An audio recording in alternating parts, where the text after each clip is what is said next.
Hare Krishna. Welcome back to 50 years in ISKCON, exploring the different decades in which we're growing up, hopefully, in our spiritual life. This is, I think, part 27, and it's a continuation of the period from 2005 to 2010. I think we made it up to, we were on around 2007, the end of 2007, from the last talk. And so we'll start from there. And let me first offer my respects to all of you who are listening. Vanchakalpatarubhyascha kipasindhavevacha patitanam pavanebhyo vaishnavebhyo namo namaha. Nama om Vishnupadaya Krishna Pastaya Bhutale Shrimate Bhaktivedanta Swaminiti Namane Namaste Saraswati Deve Gauravani Vicharane Nirvishesha Shunyavare Paskachadista Jai Srila Prabhupada Ki Jai. So one last thing I wanted to mention that took place in 2007 is that we lost another very remarkable devotee that probably not many devotees know about or have heard about him, and that's why I want to mention him. That's one of the purposes of doing these talks, you know, to be able to glorify people that maybe are unknown, maybe unknown devotees to some extent. And for my own purification, and so that people know these wonderful devotees that have been in our society. So this devotee, his name is Vibhu Chaitanya, and he joined ISKCON in Vrindavan in 1975. And he was maybe in his early 50s, but for us, you know, who were mostly in our 20s, he was like, you know, this old man that joined. And it was very, you know, it was kind of unusual. And you can imagine, he's a Bengali gentleman coming into this environment of all these young Western, I mean, it was practically all Westerners there in Krishna Balaram Mandir at that time. And so to be his age and to just enter into that comfortably is quite remarkable, you know. So he was a very humble and very joyful devotee, and he became the cook for the deities. And so being the cook in those days, it meant that he made every offering every day. And he cooked on these, I don't know, they're like buckets, little coal stoves. Now imagine trying to make Mongol sweets on those things. You know, you can't turn them up and down. I mean, there is a whole art to it, which I'm sure he became a complete pro at. But also imagine lack of electricity, lack of, you know, what it was like to cook every day, all day long in the kitchen. Often no electricity, no fan, no, you know, nothing. And for, I'm not sure, 15 to 18 years or so, he did that. And, you know, from sunrise to around 8 in the evening, every day, day after day, and never a complaint. On the contrary, he felt so blessed to be serving Radharani all day long. That's how he saw it. And so he was always, you could hear him, and he was singing very sweetly, a lot of the time while he was cooking. And so very often if you walked around the temple, you know, the kitchen, the window is above, and you would just hear him singing, and it was always sweet, very sweet. And once Srila Prabhupada was walking by and he heard him singing, and he stopped and he listened and he said, "Ah, this is Krishna consciousness. Very nice. So even Srila Prabhupada, he had so much appreciation. But after leaning over those fires for all those years, he developed a back problem, naturally, and he became very stooped over, bent over, and he just couldn't do the cooking anymore at some point. So he took up the service of sitting in the temple all day, spooning out the Charnamrita to everyone. And he did that in the same spirit, in the same mood in which he cooked. He was always smiling. He was very conscious. He was never just automatically pouring a spoon. It was like every person, he was smiling, he had his bright eyes, and he would take hold of your hand firmly and carefully pour a spoonful of Charnamrita like he was giving you the greatest treasure, which he was. But he understood it. Most of us don't. And you know, you felt totally blessed to get the Charnamrita, as well as getting the mercy of Vibhu Chaitanya. And every time, it always made me smile every time. You know, how he, you know, the fun of it was really to have just this brief moment of exchange of kind of bliss with this amazing devotee. And just so much pleasure and joy in that small service. And he just did that for years also. And, you know, I just feel like, you know, from all these devotees, we learn many lessons, you know, that he is living proof that we really don't need much to be satisfied. He once said, smilingly, he said, "Back broken, mind happy." So it's not like he didn't have any suffering, but his mind was happy. And as my husband once said about him, somebody asked him about him, and he said, "Clear eyes, clear heart, clear consciousness, happy in Krishna consciousness with no shadows." I thought that really, you know, really caught the spirit of who is this person. And another exemplary behavior of Vibhu Chaitanya is that he never went outside anywhere. He didn't go on parikrama. He didn't leave the compound. Apparently, he may have left a couple of times. He was kind of forced to go to a doctor, which he thought was a waste of time. But he showed that he had a very clear and firm realization of what Srila Prabhupada once said. And Prabhupada said that the entire spiritual world lay within the grounds of Krishna Balaram temple. And you don't need to go anywhere. And so, you know, Vibhu Chaitanya, he's a person that showed us that he was fully satisfied and happy. He understood. He didn't need anything else. Fully satisfied and happy. And in his final days, he became confined to, they gave him a room in the Krishna Balaram guest house, ground floor. And there he continued to look very happy there, and anybody that came to see him, he was just eager to serve them, give them a garland from his altar, or give them some Charnamrita, you know, just till the very end. His desire was to serve the devotees and to serve the Lord, and he got so much pleasure and so much joy from it. So he quietly taught us much. He was a very great devotee. And, you know, there's just many varieties and types of great souls and great devotees. But, you know, we have to open our eyes, look around, see who's there. It's not always just, you know, the big people or the big names or whatever.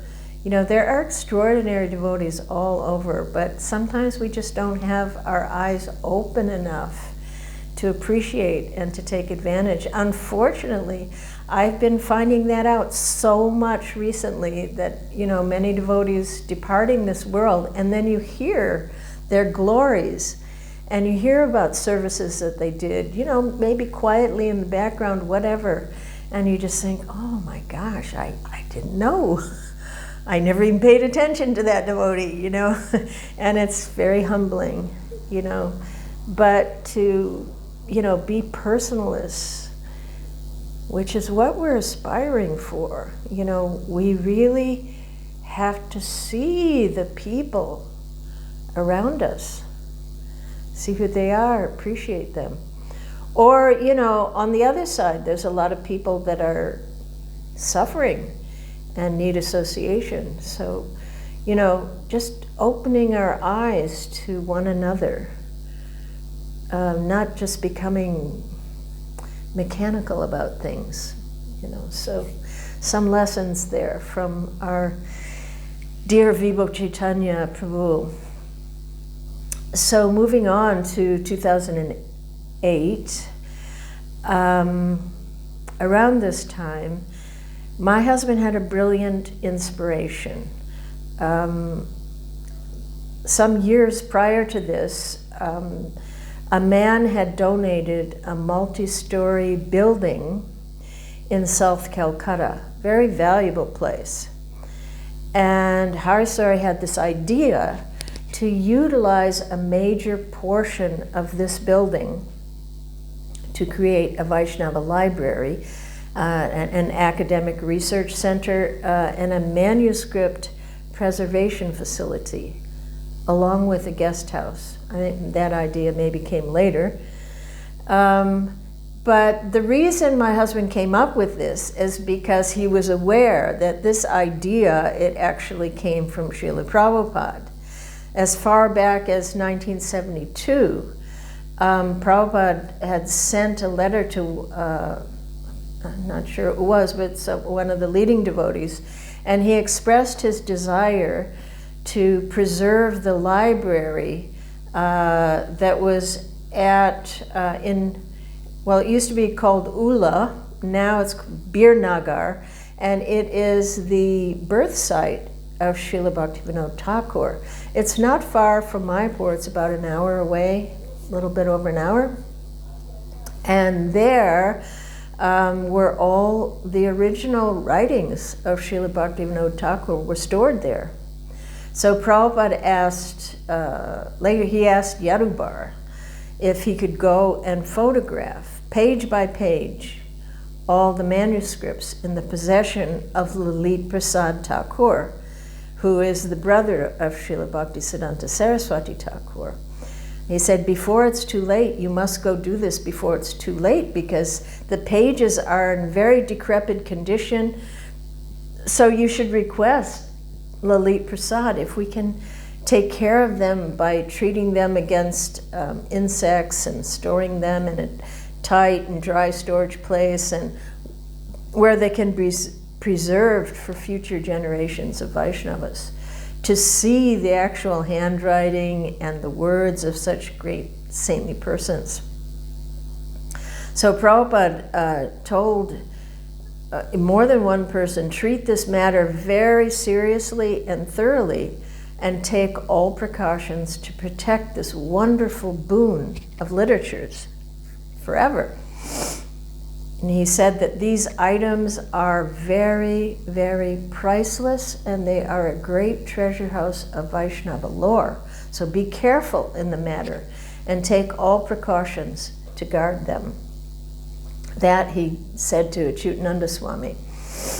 And so you see that Srila Prabhupada expressed a very strong desire to preserve these and other ancient manuscripts and texts written by our previous acharyas.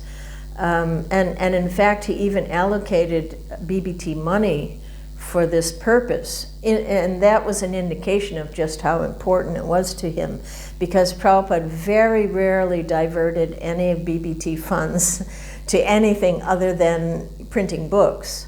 So, and again in 1975, Prabhupada again was revisiting this subject, There's a bit of a story of how it didn't really turn out with Yadubar photographing. It didn't really happen, although he tried. It's a side story.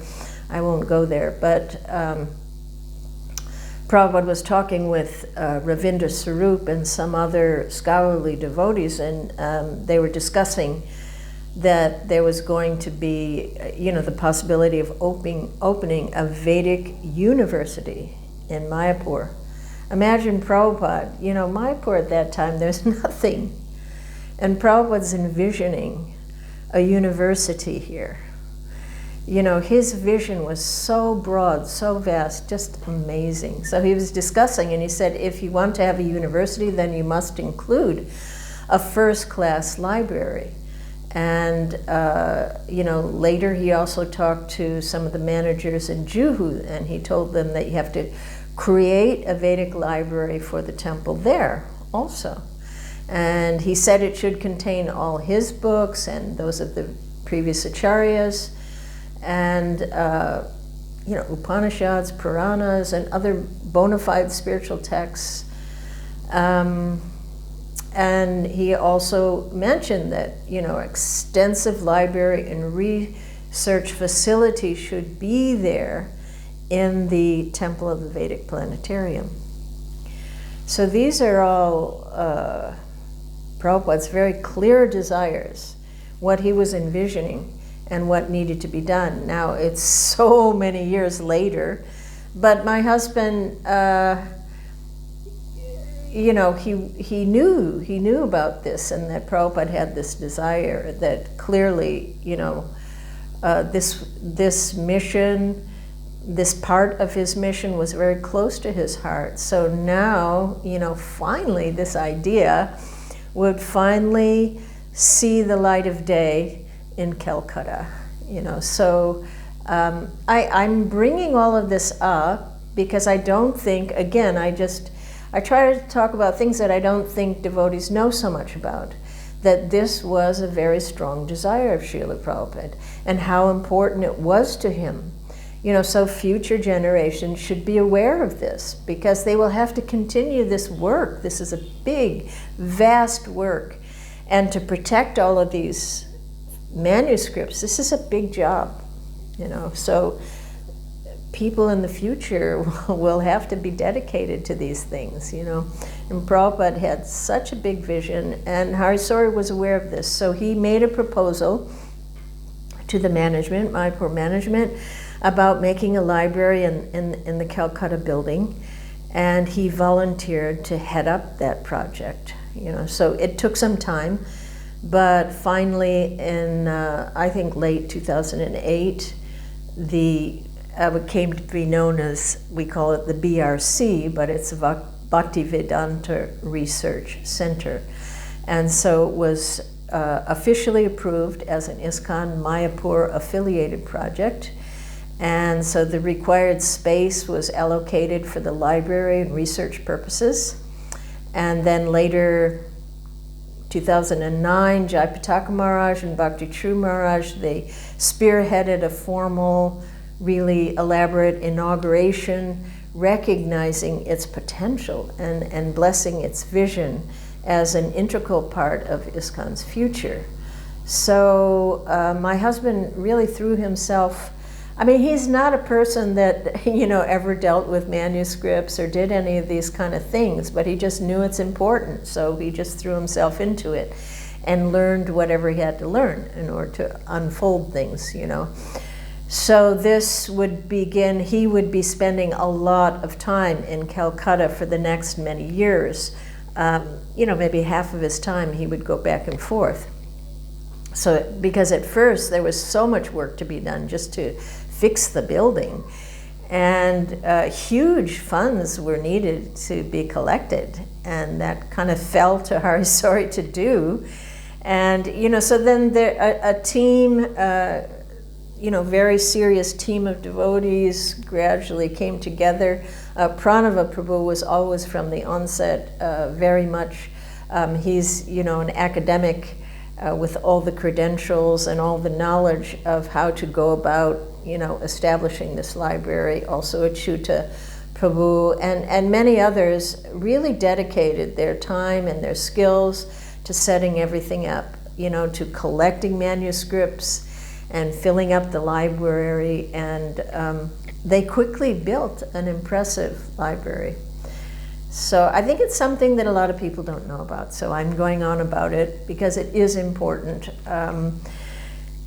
And an amazing thing happened. A wonderful and priceless treasure came to the library, I think a couple years later, maybe 2010. It was the personal library of Srila Bhaktisiddhanta Saraswati Thakur, about 3,500 items, which had been in the possession of one of Srila Bhaktisiddhanta's disciples and as one of his main secretaries, Sundarananda Vidyavinod. And as you can imagine, there's many devotees within ISKCON and outside of it who were trying to acquire this treasure and offering a lot of money for it. And it's a long story how it transpired, but it's quite amazing how it came into the hands of the BRC. Just suffice to say that although many attempts had been made to acquire the library, the family of Sundarananda Vidyavinod, they finally gave it to Shripad Bodhayan Maharaj, the current Acharya of the Gopinath Gaudiya Math, just down the road a ways in Mayapur. And so thus it was all boxed up and sitting in the basement of their temple for some time.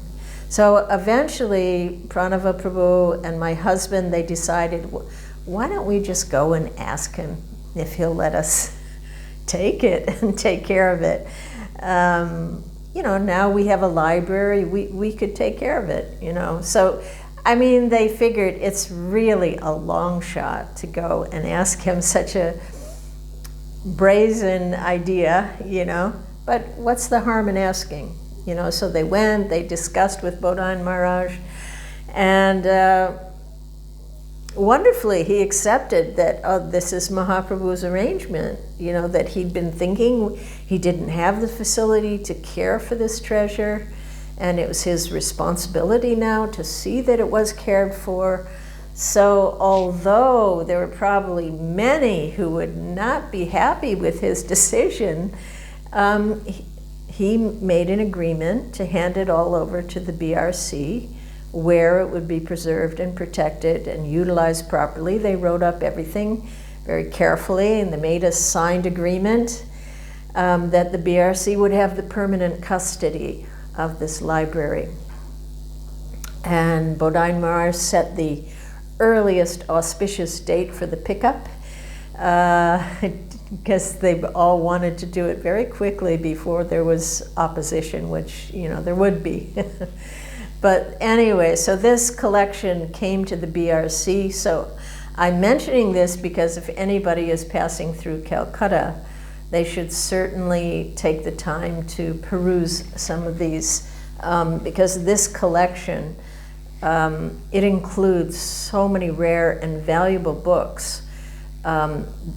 There's such as the complete original works of Bhaktivinoda Thakur and Bhaktisiddhanta Saraswati Thakur, like Bhaktivinoda Thakur's own handwritten songbook is there, and a complete collection of all the Gaudiya Math periodicals, which are just like huge. The Nadi Prakash itself is like 40,000 pages, and the weekly Gaudiya and the Sajjana Toshini and the Harmonist, and they've all been, nicely put in, cared for nicely. And they also have the last will and testament of Srila Bhaktisiddhanta Saraswati Thakur that was witnessed and signed by 4 disciples only 16 hours before his passing away. And there's also a personal diary of Srila Bhaktisiddhanta Saraswati Thakur from the years 1904 till 1936. And that's the only known copy in existence. So this is a wonderful, wonderful project. Vast work, I mean, just vast work to be done. We could talk for a long time about it, but we won't. We'll move on now and talk to about something that also happened in 2008, which is not a pleasant thing to talk about, but needs to be at least known. For future generations need to know. Like, we have the history of when Prabhupada was present. There's so much written. But, you know, there's history since then. There's a lot of history. And so, you know, this is another very, very devastating challenge to face in ISKCON. There was what came to be known as the Turley case, or the Turley lawsuit. It started many years before, maybe 2002 or 3. But now in 2008, I believe, you know, I'm not real exact about things, but, you know, around this time. It started out as a suit for $900 million.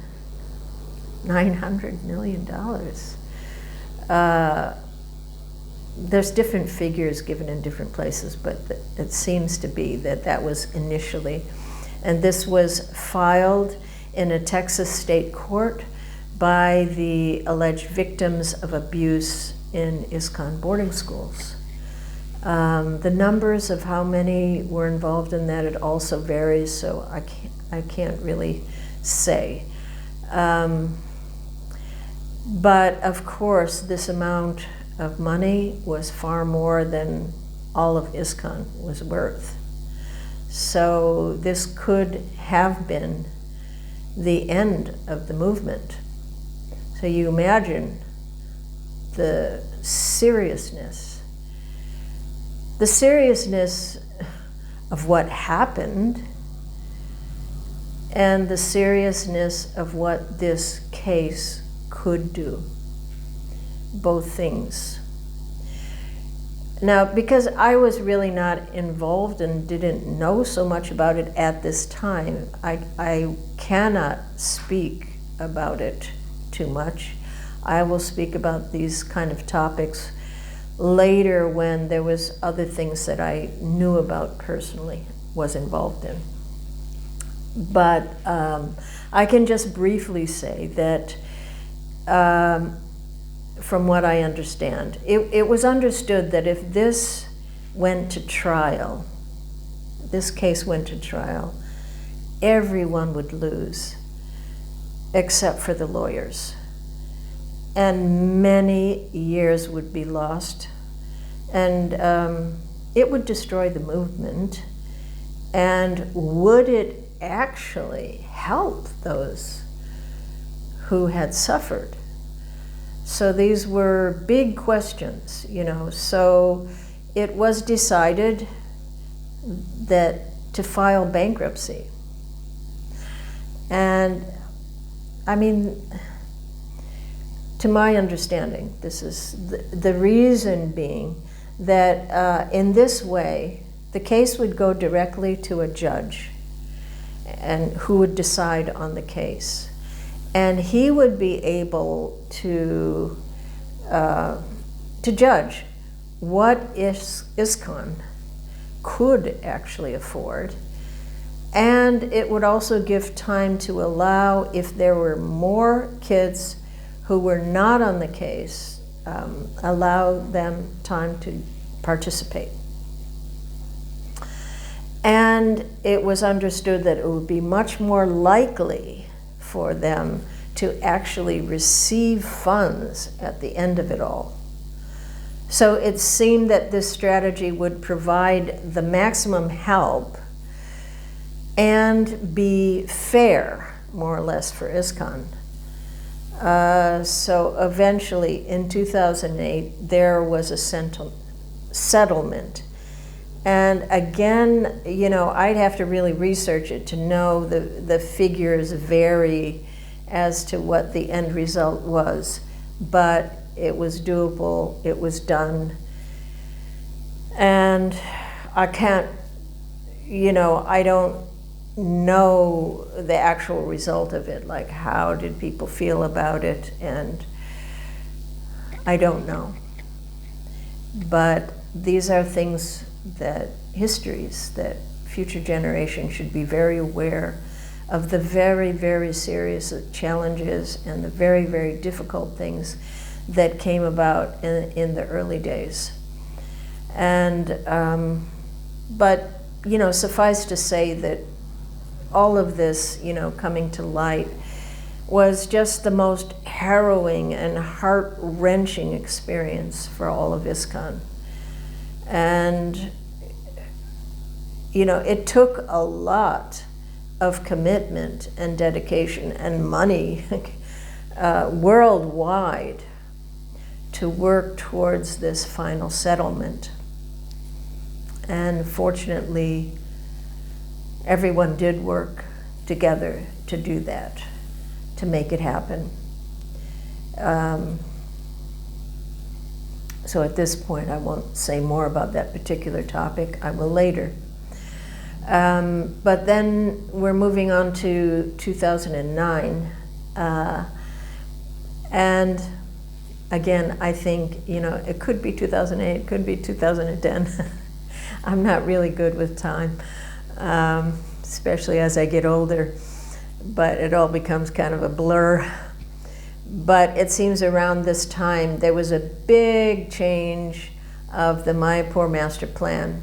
And I'm going to talk a fair bit about this in the next couple of videos, because Mayapur, it's not just because I live here. I mean, I was very much involved in all of these things, so it is part of my personal history. But whatever, Mayapur is the heart. It is the heartbeat of Mahaprabhu's mission.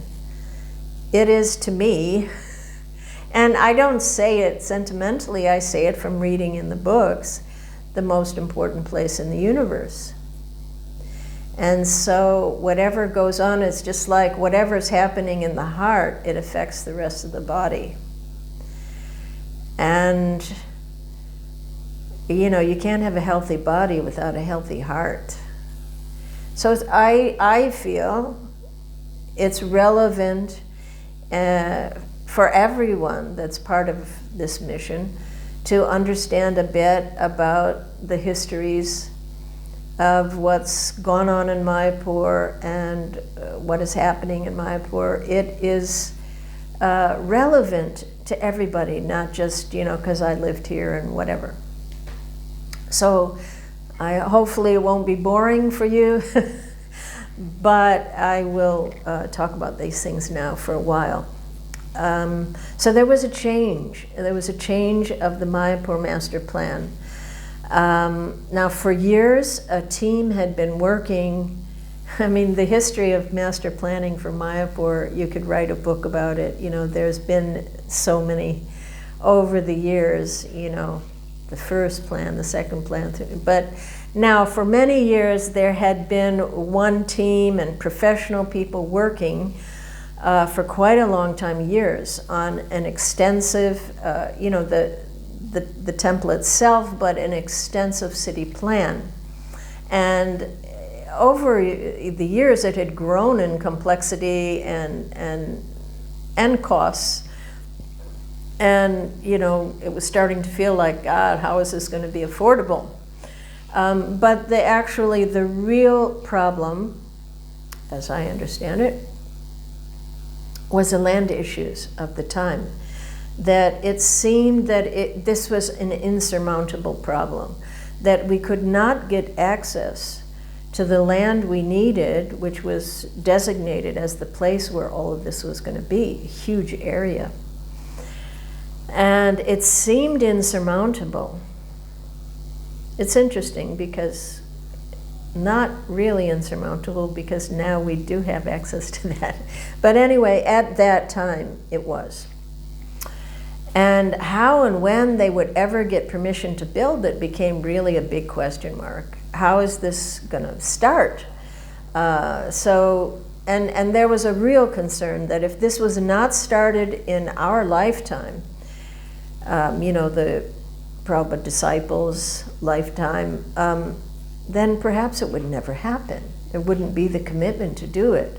So an idea surfaced that would allow for the building of the temple to begin almost immediately if we changed the whole design to a much smaller design, and if we placed it at the center of the already owned ISKCON land. And there would be no legal impediments to building. So needless to say, this was a very big decision, a huge, massive change, and a new design was proposed, a completely different design with a dome, because Prabhupada had said that he would like a dome, although he did approve other designs that didn't have a dome, but he apparently said it on more than one occasion. And so it took some time, but eventually the GBC decided to change the design and the location.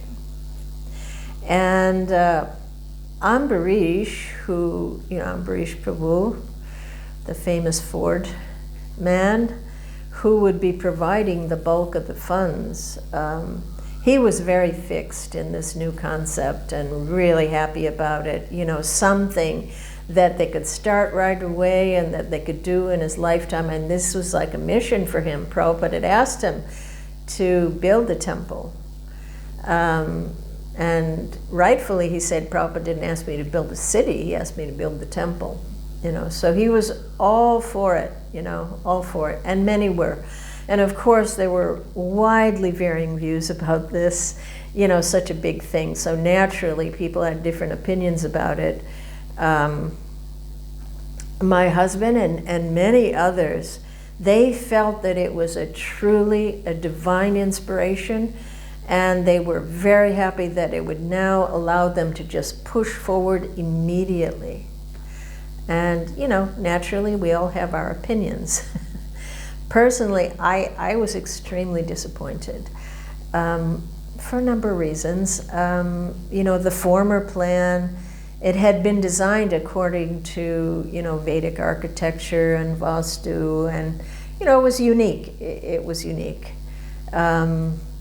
Actually, Padasevana, who he was doing, I think, his PhD thesis on the Mayapur design, Prince Charles, who's a lover of architecture, he saw what was being designed, and he said, wow, this is very interesting, keep me informed. Anyway, so, it was unique. It was unique, and, it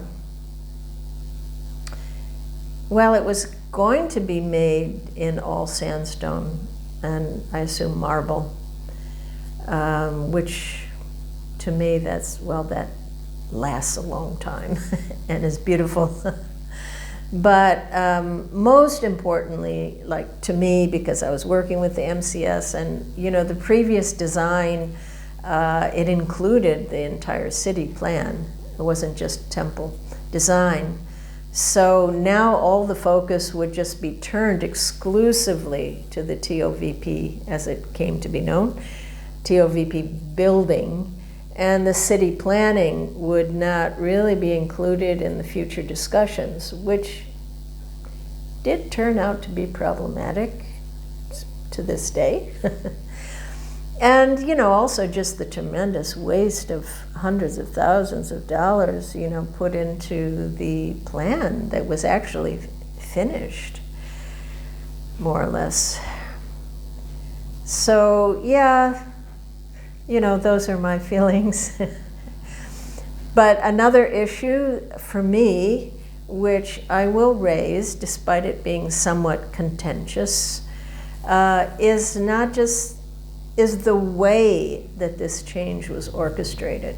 In order to convince the GBC of the new plan, one of the things that was done was that the serious allegations of wrongdoing were made against the former team who had worked on the previous design for many years. And although I'm not in a position to know all the details or to say that they never did anything wrong, but I do know that every year at the GBC meetings, a whole morning pretty much was set aside for this master plan team to let everyone know what they were doing. So they were accountable up till that point. But I know these people. I know many. Some of the former team members, and I'm absolutely certain that their hearts had been fully invested with all sincerity in the project for many years, whether perfectly done or not. And I also know that some of the accusations were not completely true, and that to attack their character in order to gain favor for the new design was just unkind, unfair, underhanded, ad hominem attack on character. And you know, the fact that they were not even given a chance to defend themselves, and even more surprisingly, they weren't even informed of this massive change. They came to know about it, it's almost beyond belief, that they just heard it through the grapevine, that what they had poured their hearts into for years and years and years was just, you know, tossed out. So naturally, they were completely astonished, and, you know, it crushed their spirit. And as far as I know, to this day, nobody's really officially offered an apology to them. But I bring this up, you know, knowing that I only know probably part of the stories.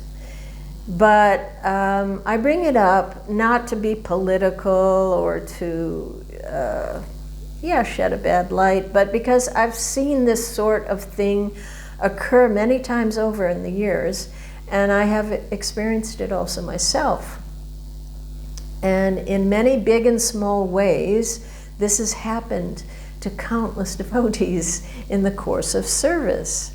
That, you know, changes are made that will seriously impact on them, on the life of the devotees and the service of devotees, without any consideration for them.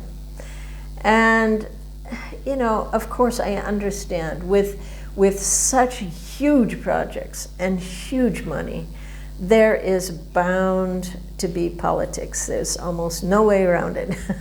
I mean, you study the history of the building of churches. It's very brutal history. But it is a danger that we should be very aware of and to work to consciously avoid as far as possible. You know, sometimes devotees, I would say, falsely believe that in the course of, you know, getting some service done, the end justifies the means. You know, even if you have to stand on somebody's head to achieve your goal, well, get the service done. But, you know, this allows one to justify and rationalize very bad behaviors. And I just don't believe this to be true. You know, whenever we act without integrity, the outcome cannot be good. I mean, maybe we do get our project done, but in the course of it, relationships may be spoiled, trust may be lost, and devotees may be very much discouraged. So a culture of expedience where one simply focuses on one's mission at the expense of one's values is bound to fail. And even if it doesn't fail like physically, it just has to morph into something that no longer represents the original mission. And, you know, this I feel is a big lesson for future generations. How do we expand and develop big projects, which Srila Prabhupada wanted?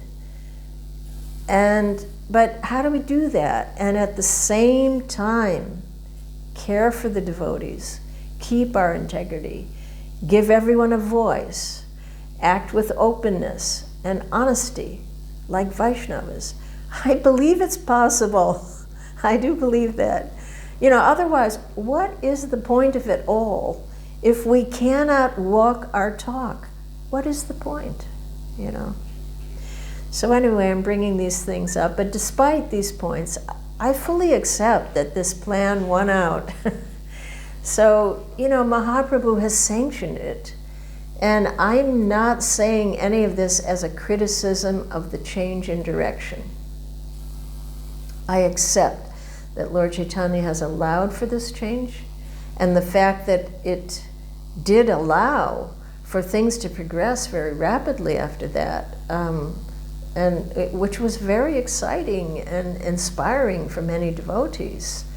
And the fact that it's now unfolding wonderfully, it's certainly glorious, and it's exciting, and it's inspiring for many devotees.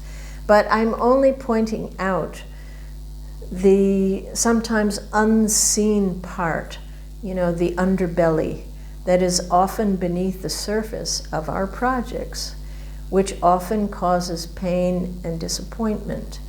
And I'm bringing that up just with the hopes that we can do better in the future. We be aware of these dangers and to learn to get big things done, but not at the expense of the loss of integrity or damaging of Vaishnava relationships, as far as that is possible. I mean, we're in the material world, so, it's never gonna be perfect, but I believe we can do better, Now, again in 2010, moving on, I had wonderful news, made me very happy, is that Krishna Balaram were finally installed in Alachua, Florida. I explained about how I had these deities made in a previous talk, I think, how I had Balaram made twice and how he became so gorgeous the second time around. And so it was just very fulfilling and very wonderful to see how the Alachua devotees welcome Krishna Balaram and how they're so into serving them, and they do such a beautiful job of it. It's just very rewarding, when you remember, this big block of stone there in Jaipur, and now those beautiful lords are there, present on the altar. Anyway, it's very fulfilling. So that was a happy thing for me. I wasn't there, but I was happy to see it happen. And now on the home front, we got some bad news this year. My husband he'd been having some health issues for some time, and he was finally diagnosed with Parkinson's disease. And that is a very brutal disease that has no cure. It was a hard pill to swallow, knowing that, the future was likely to be quite challenging and not so bright. But we threw ourselves into researching and trying alternative therapies over the next many years, and that's ongoing. So now another thing which I'll describe, because it was a wonderful thing that happened to me. I think it will inspire others. Excuse me, I need a drink.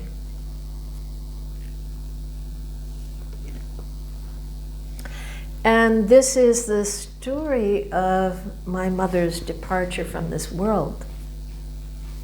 Now, I can't remember what really happened, but I found out from my brother that she was probably in her last stages, and could I come? And I don't remember why, but it just was impossible for me to go. And it was disappointing, and I just thought, well, I'm here in the Dham, I'll just pray for her. And but my brother, he had been taking care of my mother for at least 10 years, if not longer. And she now had dementia, and for many years, she's not totally bedridden, but, you know, he had been doing an incredible austerity to take care of my mother, bathe her, feed her, everything for years.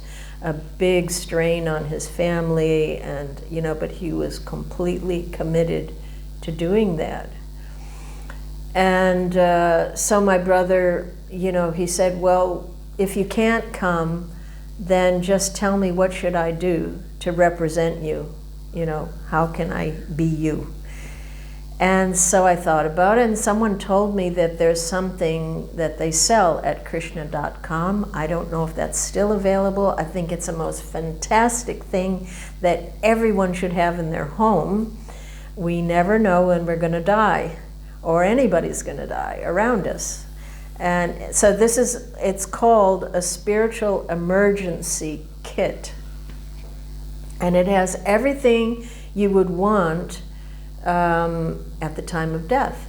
You know, there's Tulsi beads, and there's Ganga and Yamuna Jal and Harinam Chadar, and there's a CD. Well, I'm sure they would have to upgrade that now, but there was at that time a CD of Srila Prabhupada chanting. And there's all descriptions, what to do, and it's a wonderful thing. And my brother was absolutely in bliss because he wanted to actively assist in her departure. And so he kept calling me, and should I do this, should I do it, you know. And then, you know, one day he called and he said, well, you know, what am I supposed to do with these dried leaves? You know, I said, it's maha, flowers.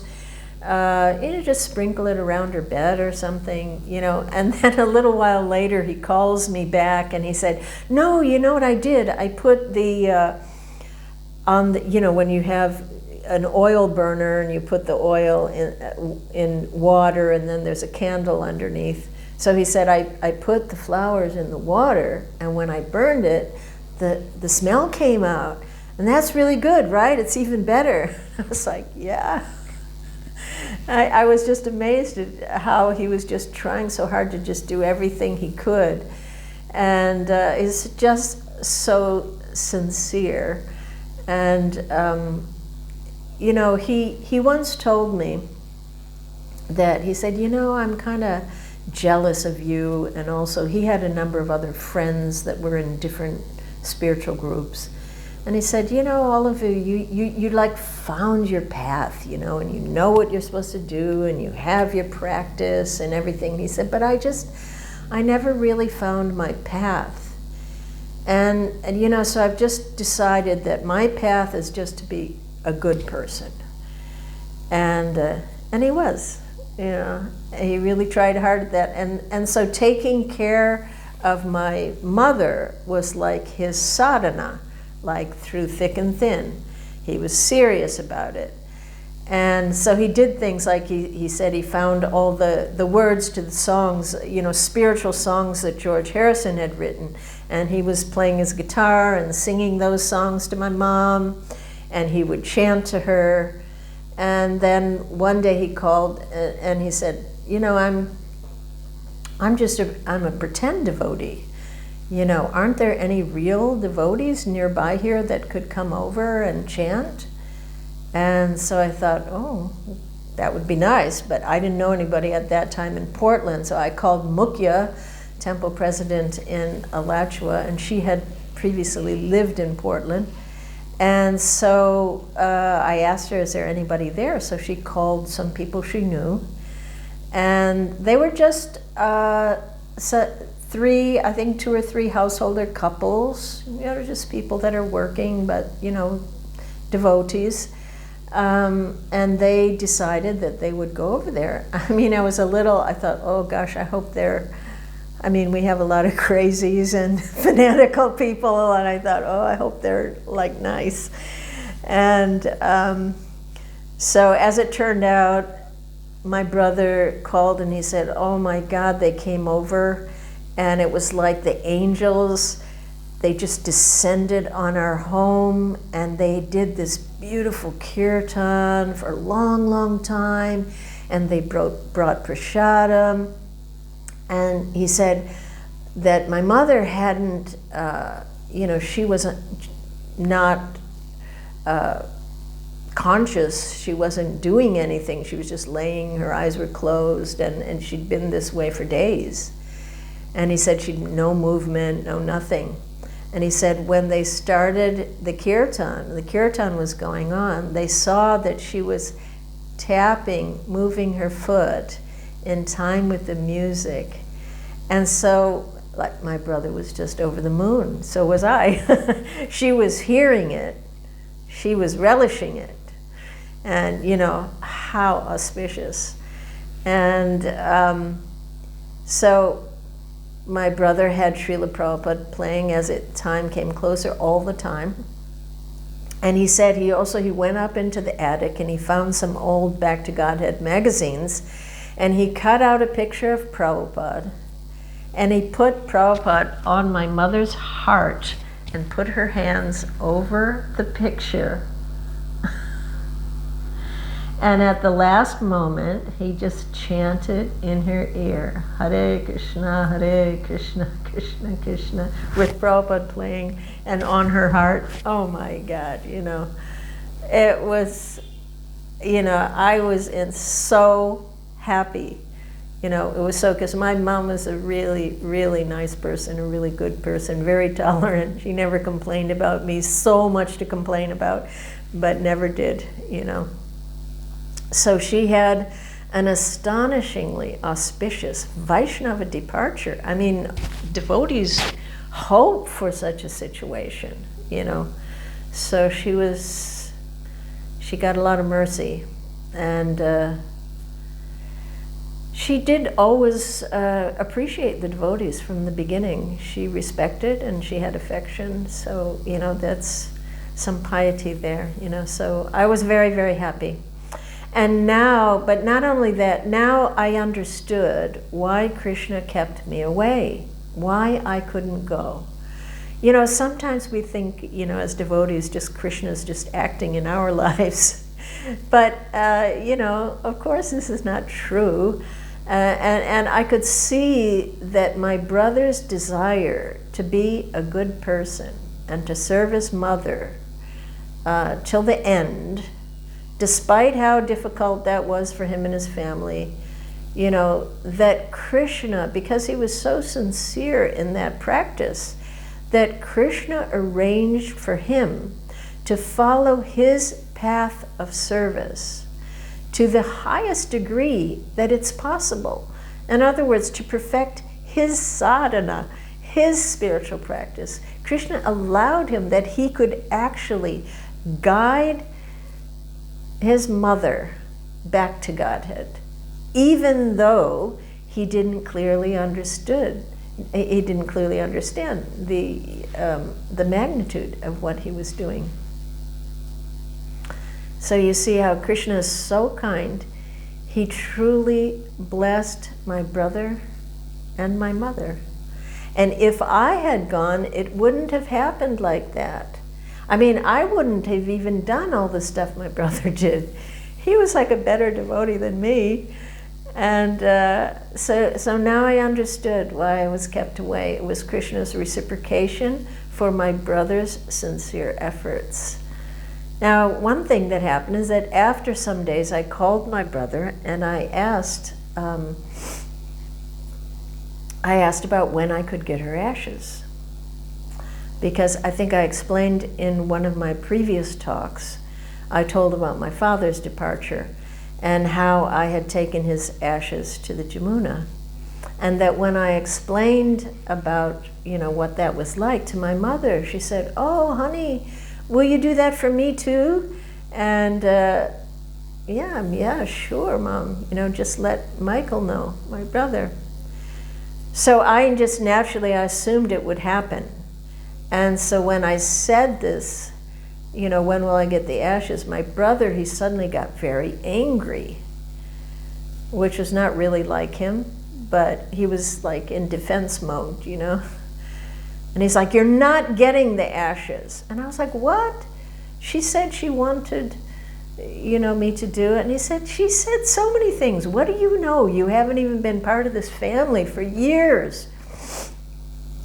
And he said, do you know what happened when you took the ashes after Dad, after Dad left? I said, no, I didn't have any idea. I just took them. And he said, well, everyone was so upset. You just took away their opportunity to, go to his grave or somewhere, And, my mom, actually, she is very, very much loved by a very large extended family. And, he said, we've got, so many people, they love Mom, and we have our religion also. They have their religion, and they want to go to her grave, and they want to, pray for her and give her flowers or whatever, He said, you don't get it, And, at first I was feeling really angry when he started saying this. And then I had this very loud and clear message from my heart. It's okay. She doesn't need this. It's not important. She heard the holy name at the time of death. She had a Vaishnava death. She has a high destination. Your father, he needed that. He needed the karma to be removed. It was a different thing. He needed that. She doesn't need that. And I was very clear on it. And I just calmed completely down. And I said, you're absolutely right. I have no right. You are the one, that have cared for her with so much dedication for so many years. I took care of her for, I think, 2 days once. I couldn't have lasted a week. And, so I said, you do exactly what you want to do. It's fine. I think he was quite shocked. It was a little hard for him to believe that I really felt that way, but I did. I truly did. And it just was, I understood how, Krishna has a plan for all of us. Krishna's in everyone's heart, and how he's reciprocating differently with each of us. So that was a wonderful experience. So later on in this year, I'm pretty sure that the TOVP began actual construction. And this was a huge challenge. It was shocking to see, the Lotus Fountain crash down, and to see the whole center portion of what we knew to be our project all demolished. And also to hear this loud, constant banging when they were putting the pilings in. It was like, boom, boom.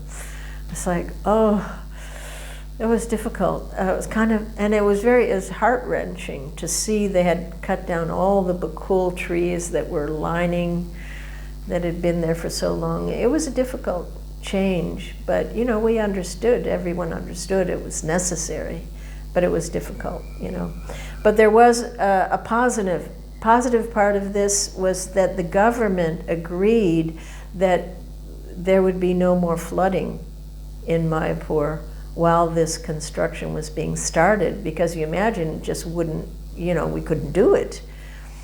And these floods are just completely man-made, man-manipulated, and they can divert the flood waters somewhere else, probably Bangladesh, but they weren't going to come into Mayapur for some years.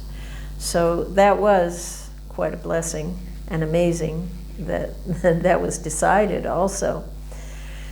So that was going on. So this is, I have more to talk about in 2010, but I think if I start talking about that, it'll just be too long for one talk.